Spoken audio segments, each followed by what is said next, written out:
Bumalik lang ako agad sa Pilipinas para samahan ko yung family ni Brother Aris papunta ng dito sa Oroqueta. Kasi first time nila rito. Ano sabihin ko? Sabi niya yata si Gela lahat kanina.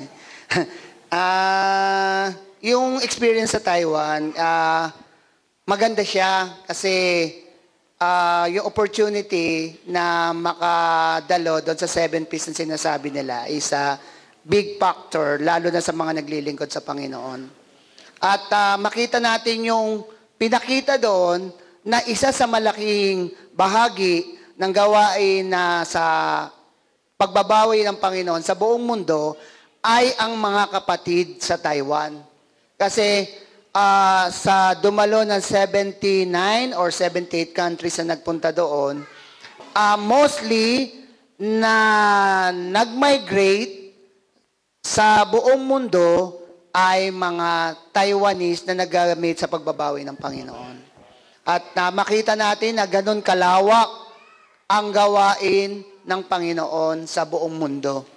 Although nalimitahan yung mga Chinese na galing sa China na pumunta sa Taiwan, pero hindi napigilan ang conference na ito para makita yung tunay na gawain ng Panginoon.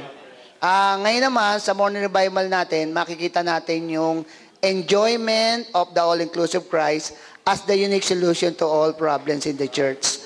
Actually, ang na-enjoy ko kasi rito, most yung araw lang ng Sabado. Ano ba yung sinabi ko? Love is the most excellent way. Actually, hindi ko na to may paliwanag kasi pagdating ko pala sa airport, papunta pala dito sa Oroqueta City, love is the most excellent way. Nakita ko na to sa mga kapatid, sa mga igsuon dito sa Oroqueta City. At hindi ito kayang bayaran ng halaga. Diba? Ang pag-ibig sa Panginoon o pag-ibig ng mga kapatid sa Panginoon ay walang kabayaran sa harap ng Panginoon.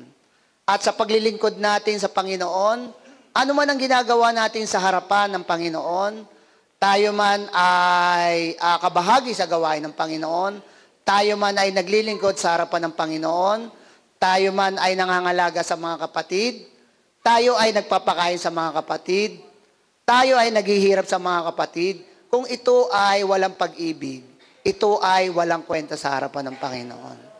Ay nasisiyahan rin ako dahil nasama ko yung mga sila Aris dito. And then, yung family ni Brother Gerson, di ba, na nag-open tayo ng gospel sa kanila. Ibig sabihin, ganun yung pag-ibig natin sa mga kapatid. Kahit na may mga kapatid na hindi ka ibig-ibig, dapat ibigin pa rin natin sila. Kasi sumisikat ang araw sa lahat ng tao at umuulan ang ulan sa lahat ng tao. Salamat sa Panginoon. Siguro yun lang masishare ko. Baka maubos yung oras, pero salamat sa Panginoon.